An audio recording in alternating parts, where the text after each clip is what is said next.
এখনও ভাঙা হচ্ছে ধানমন্ডি ৩২ নম্বরে শেখ মুজিবুর রহমানের বাড়ি। গুড়িয়ে দেওয়া হয়েছে বাড়ির প্রবেশপথে বঙ্গবন্ধুর প্রতিকৃতি। সকাল থেকে জড়ো হতে থাকে বিক্ষুব্ধ ছাত্র জনতা।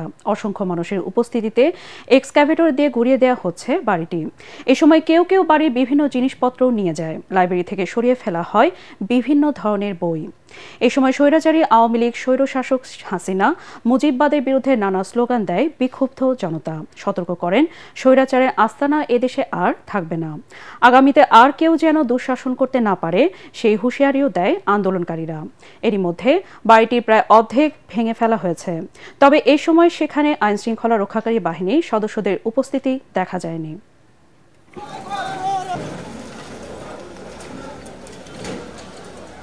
জনগণের যে ক্ষোভ, সেই ক্ষোভ মিটাচ্ছে জনগণের যেভাবে অত্যাচার করছে এতদিন। এখন শুধু এটাই না, এরপরে শুরু হবে যারা চাঁদাবাজি করে, যারা ব্যাংকে ঘুষ খায়, লুট করে, সেক্রেটারি বসে ঘুষ খায়, সবগুলো ধরা হবে একটা একটা করে। এই স্বৈরাচার হাসিনার কোনো অস্তিত্ব যেন এই বাংলার জমিনে কোথাও না থাকে। এর আগে রাতভর ধানমন্ডি ৩২ নম্বরে শেখ মুজিবুর রহমানের বাড়িটি ভাঙচুর করে বিক্ষুব্ধ ছাত্র জনতা। স্বৈরাচার বিরোধী আন্দোলনের পাশাপাশি বাড়ির বিভিন্ন অংশ বুলডোজার দিয়ে ভেঙে ফেলা হয়, আগুন ধরিয়ে দেওয়া হয় বাড়িতে। বিক্ষুব্ধ ছাত্র জনতার দাবি ফ্যাসিবাদের চিহ্ন মুছে ফেলা হবে। অবিলম্বে শেখ হাসিনাকে দেশে ফিরিয়ে এনে তার শাস্তি নিশ্চিত করার দাবি জানান তারা। জহিরুল আলম রঞ্জু ও শাহজাহান হোসেন সেন্টুর ক্যামেরায় আরও জানাচ্ছেন মনির হোসেন তপু। ধানমন্ডি ৩২ অভিমুখে ছাত্র জনতার পূর্ব নির্ধারিত বুলডোজার কর্মসূচি।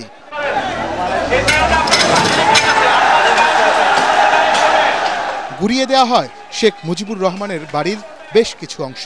ভেঙে ফেলা হয় নিরাপত্তা বেষ্টনী সহ বিভিন্ন স্থাপনা।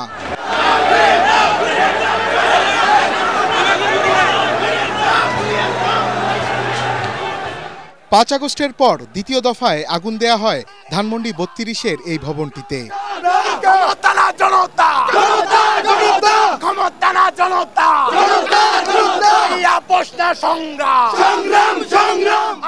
এ যেন ছাত্র জনতার ক্ষোভের বহিঃপ্রকাশ।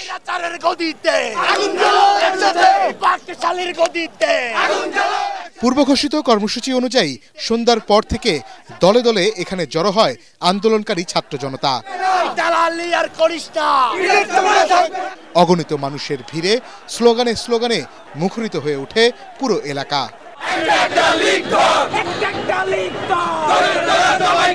বুধবার রাত ৮টার পর ভাঙচুর চালানো হয় বাড়িতে।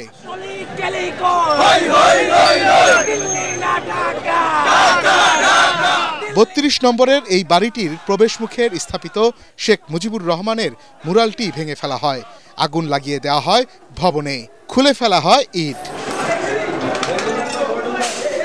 বিক্ষুব্ধ ছাত্র জনতার দাবি, যারা ছাত্র হত্যার সঙ্গে জড়িত সেসব ফেসিবাদের কোনো চিহ্ন দেশের মাটিতে থাকবে না। এখন একমাত্র আমরা ছাত্র জনতা মিলে যে রাজনৈতিক দল গঠন করব কিংবা আমরা যে ডিসিশন দিব সে অনুযায়ী বাংলাদেশ চলবে। কোনো ফ্যাসিবাদ কিংবা কোনো মুজিববাদ এই বাংলাদেশে কায়েম হবে না ইনশাআল্লাহ। আওয়ামী লীগ যারা করে, হাসিনার ফ্যামিলি বা এই দেশে যারা আছে তারা এখনো অনুতপ্ত না। একটা মানুষ এখন অব্দি অনুতপ্ত না। তাদের মধ্যে ২০০০ শহীদের রক্তের বিনিময়ে যে স্বাধীনতা এসেছে তাদের মধ্যে কোনো অনুতপ্ত নাই। তারা এখন সাহস রাখে কিভাবে যে এখনো তারা প্রেস কনফারেন্স করবে।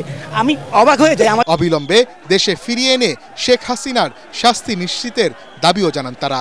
এই স্বৈরাচারী শেখ হাসিনাকে আমরা বিচ্ছিন্ন করে দেব, আর যে বাহিনী আছে আমরা কিচ্ছুই রাখবো না। সৌদি আরবে আবু জেহেলের বাড়ি পেশাবখানা বানানো হয়েছে, তাহলে অর্থ বানানোতে কি হয়েছে?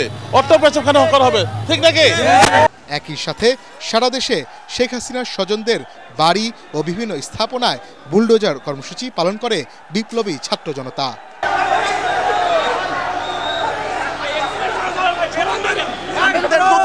সংগঠন ছাত্রলীগকে নিষিদ্ধ করতে হবে, সমগ্র আওয়ামী লীগকে বাংলাদেশ থেকে ভারতের তাবদেরকে নিষিদ্ধ করতে হবে দেশ থেকে। স্লোগানে এভাবেই তারা তাদের দাবি দাওয়াগুলো তুলে ধরেছেন। অতি দ্রুত তাদের দাবি দাওয়াগুলো পালনের জন্য অন্তর্বর্তী সরকারের কাছে তারা আহ্বান জানিয়েছেন। মনির হোসেন তপু, এটিএন বাংলা, ঢাকা।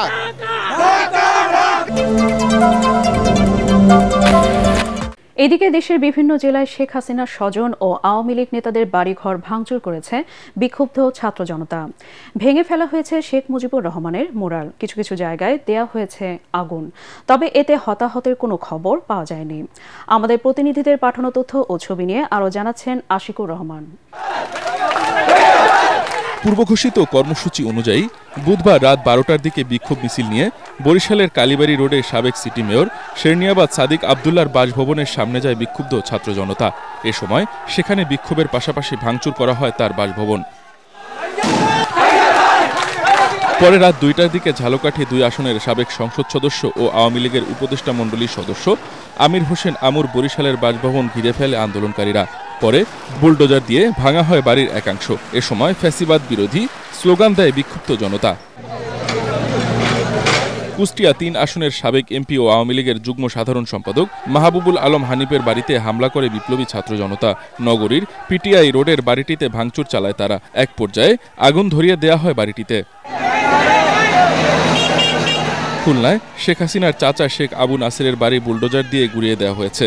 নগরের ময়লাপোতা এলাকার বৈষম্যবিরোধী ছাত্র আন্দোলনের নেতাকর্মীরা ওই বাড়িটিতে ভাঙচুর চালায়। পরে তারা সিটি কর্পোরেশনের 2টি বুলডোজার নিয়ে বাড়িটি গুড়িয়ে দেয়।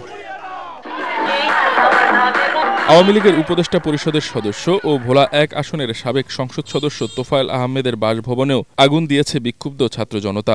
সদরের গাজীপুর রোডে অবস্থিত তোফায়েল আহমেদের প্রিয় কুটির বাড়িটিতে আগুন ধরিয়ে দেওয়া হয়। চুয়াডাঙ্গায় গুড়িয়ে দেয়া হয়েছে জেলা আওয়ামী লীগের কার্যালয়ের মূল ফটক সহ শেখ মুজিবের মুরাল। জেলা প্রশাসকের কার্যালয় সহ বিভিন্ন স্থানে থাকা শেখ মুজিব, শেখ ফজিলাতুন্নেছা মুজিব সহ শেখ হাসিনার মুরাল গুড়িয়ে দেওয়া হয়েছে। যশোরে বিভিন্ন সরকারি প্রতিষ্ঠানে থাকা শেখ মুজিবুর রহমান এবং শেখ হাসিনার নামফলক ভেঙে ফেলেছে ছাত্র জনতা। এ সময় তারা যশোর পৌরসভা, জেলা পরিষদ চত্বর, যশোর ফায়ার সার্ভিস, মুক্তিযোদ্ধা কমপ্লেক্স, উপজেলা পরিষদ চত্বর, মনিহার এলাকায় থাকা শেখ মুজিবের মুরাল, শেখ হাসিনার নামফলক ভেঙে ফেলে। এছাড়া কুমিল্লা, নাটোর, সিলেট, রাজশাহী, রংপুর, মেহেরপুর সহ দেশের বিভিন্ন জেলায় ভাঙচুর করেছে বিক্ষুব্ধ ছাত্র জনতা। Bureau report, ATN Bangla.